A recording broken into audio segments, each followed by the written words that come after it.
हे रघुवीर, कभी कृपा कर मेरी ओर भी देखिए। हे कृपा दया निधान, भला बुरा जो कुछ भी हूँ आपका दास हूँ। आपने मन में इस बात को समझकर क्या मेरे अपार अवगुणों का अंत कर देंगे। अपनी दया से मेरे सब पापों का नाश कर दे मुझे अपना लेंगे। अब से पूर्व प्रत्येक जन्म में ये मन मुझे जीतता चला आया है। मैं इससे हारकर विषयों में फंसता रहा हूँ। इस बार क्या आप मुझे इससे जिता देंगे? क्या ये मेरे वश होकर केवल आपके चरणों में लग जाएगा? तब मैं तो सनाथ हो ही जाऊंगा, किंतु आप भी यदि मेरी शुद्धता से नहीं डरेंगे तो अनाथ पति पुकारे जाने लगेंगे। मेरी नीचता पर ध्यान न देकर मुझे अपना लेंगे तो आपका अनाथनाथ विरध भी सार्थक हो जाएगा। मैं अपने ही डर के मारे आपसे यो विनय कर रहा हूँ। आप तो मेरे परम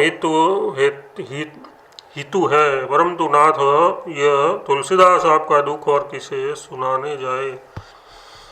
ये तुलसीदास अपना दुख और किसे सुनाने जाए, क्योंकि मेरे तो मालिक, गुरु, माता पिता आदि सब कुछ केवल आप ही हैं। हे श्री राम जी, मैं भला बुरा कैसा भी हूँ, पर हूँ तो आपका दासी। इससे मुझे त्यागिए नहीं। है कौशलनाथ, आप कृपा के समुद्र और शरणागतों का पालन करने वाले हैं। अपनी इस शरणागत वत्सलता की रीति पर ही चलिए। मैं तो काम क्रोध आदि दूसरों के द्वारा पहले ही बिगड़ा हुआ हूँ। इस बिगड़े हुए को शरण में न रखकर और न बिगाड़िए। आप तो सदा ही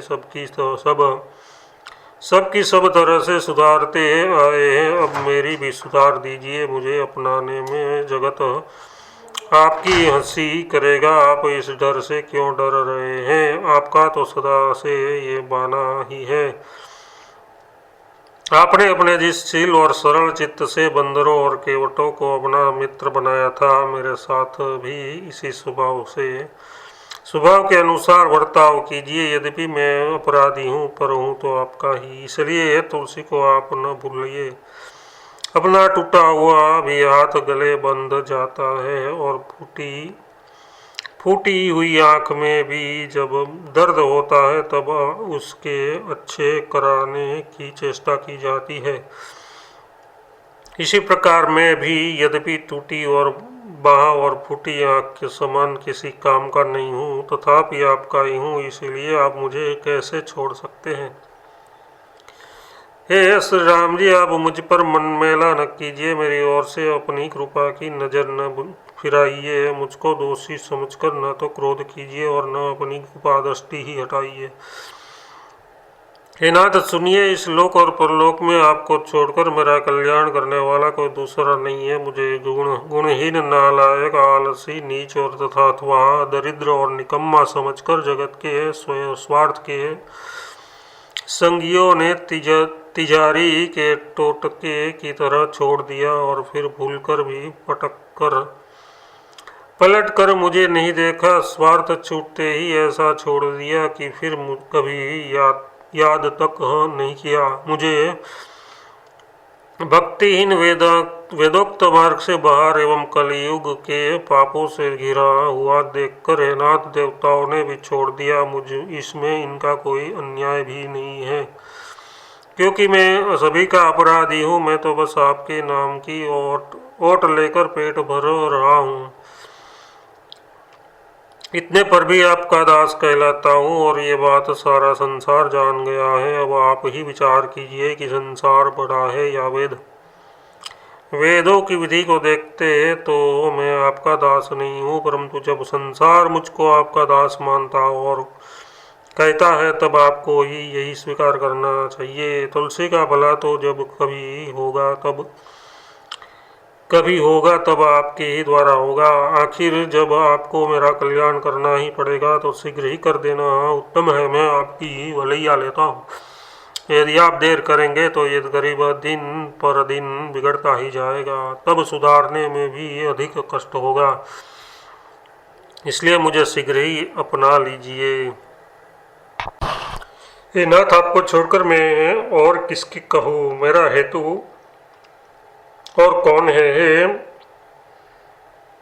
हितु, और कौन है हे दीनबंधु आपके सिवा सेवक पर, मित्र पर, दुखिया पर और अनाथ पर स्वभाव से ही और किसकी कृपा है। आपकी ही नज़र से ही बहुत से पापी इस संसार सागर से बिना ही नाव और बेड़े के तर गए हैं। राम जी आपने कृपा से या क्रोध से, सच्चे भाव से या धोखे से अथवा तिरछी दृष्टि से ही एक बार उनकी ओर देख भर लिया था। इन दृष्टियों में जो आपको अच्छी लगे उसी दृष्टि से जल्दी मेरी ओर देख लीजिए, बस मेरा काम तो आपके देखते ही बन जाएगा। बात यह है कि तुलसीदास जी को अब अपना लीजिए, इसमें देर न कीजिए, क्योंकि अब जीवन का अंत बहुत ही समीप आ गया है। हे देव, कहाँ जाऊँ, मुझे दिन दुखी दिन को कहाँ ठोर ठिकाना है। आपके समान कृपालु स्वामी और कौन है, जो सब प्रकार के साधनों में बल से विहीन शरणागतों को आश्रय दे। आपको छोड़कर संसार में जो दूसरे मालिक है वे तो धनी गुणवान यानी सद्गुण संपन्न और भलीभांति सेवा करने वाले सेवकों को ही अपनाते हैं। मैं न तो धनवान हूँ, न मुझ में कोई सद्गुण है और न मैं भलीभांति सेवा करने वाला हूँ। मुझ सरीखे नीच अथवा निर्धन साधनहीन सद्गुणों से हीन आलसियों का पालन पोषण करना तो नित्य उत्साही श्री रघुनाथ जी की ही शोभा देता है। मुझसे क्या कहूँ, मुँह से क्या कहूँ प्रभु, आप तो स्वयं चतुर है।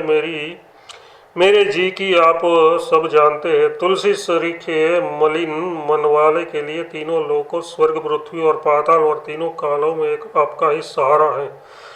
हे नाथ, मैं द्वार द्वार पर दांत निकाल कर और पैरों पड़ कर अपनी दीनता सुनाता फिरा। दुनिया में ऐसे दयालु है जो दसों दिशाओं के दुखों और दोषों के दमन करने में समर्थ है, किंतु मुझ में तो किसी ने बात भी नहीं की। मुझसे तो किसी ने बात भी नहीं की। माता पिता ने मुझे ऐसा त्याग दिया जैसे कुटिल कीड़ा अर्थात सर्पिणी अपने ही शरीर से जने हुए बच्चे को त्याग देती है। मैं किस लिए क्रोध करूं और किसको दोष दूं, ये सब मेरे ही दुर्भाग्य से हुआ। मैं ऐसा नीच हूं कि मेरी छाया तक छूने में भी लोग संकोच करते हैं। मुझे दुखी देखकर संतों ने कहा कि तू मन में चिंता न कर, तुझ सरीखे पामर और पापी पशु पक्षियों तक को शरण में रख जाने पर श्री रघुनाथ जी ने नहीं त्यागा और अपनी शरण में रखकर उनका अंत तक निर्वाह किया। तू भी उन्हीं की शरण में जा। ये तुलसी तभी से आपका हो गया और आप पर इनकी प्रतीति न होने पर भी तभी से ये बड़े सुख में भी है। प्रीति प्रतीति होती तो आनंद की कोई सीमा ही न रहती है। नाथ, आपके नाम की महिमा तथा सिलने है मेरे नालायक की होने पर भी मेरा कल्याण किया। यह देखकर अब मैं मन ही मन सकुचाता हूँ, इसलिए कि मैंने कृपा पात्र होने योग्य तो एक भी कार्य नहीं किया, फिर भी मुझ कृतज्ञ पर प्रभु की ऐसी कृपा है और आपकी शरणागत वत्सलता की प्रशंसा करता हूँ।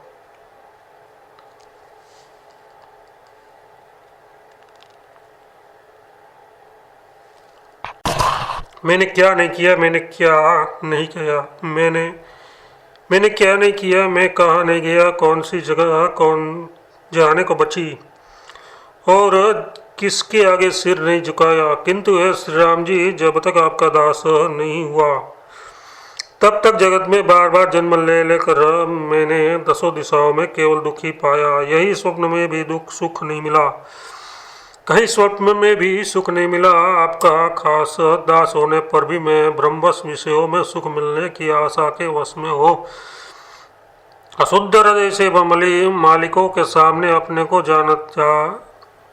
जताता समर्पण करता फिरा और बार बार द्वार द्वार पर अपनी गरीबी सुनाकर मुँह बाया पर अपने उसमें खाक भी न पड़ी। सुख शांति का कहीं आभास भी नहीं मिला। भोजन और वस्त्र के बिना पागल की तरह जहाँ तहाँ दौड़ता फिरा। प्राणों से प्यारी मान प्रतिष्ठा को त्याग कर दुष्टों के सामने क्षण क्षण में अपना ये खाली पेट खोलकर दिखलाया। हे नाथ, विषयों के लोभों के मारे बहुत ही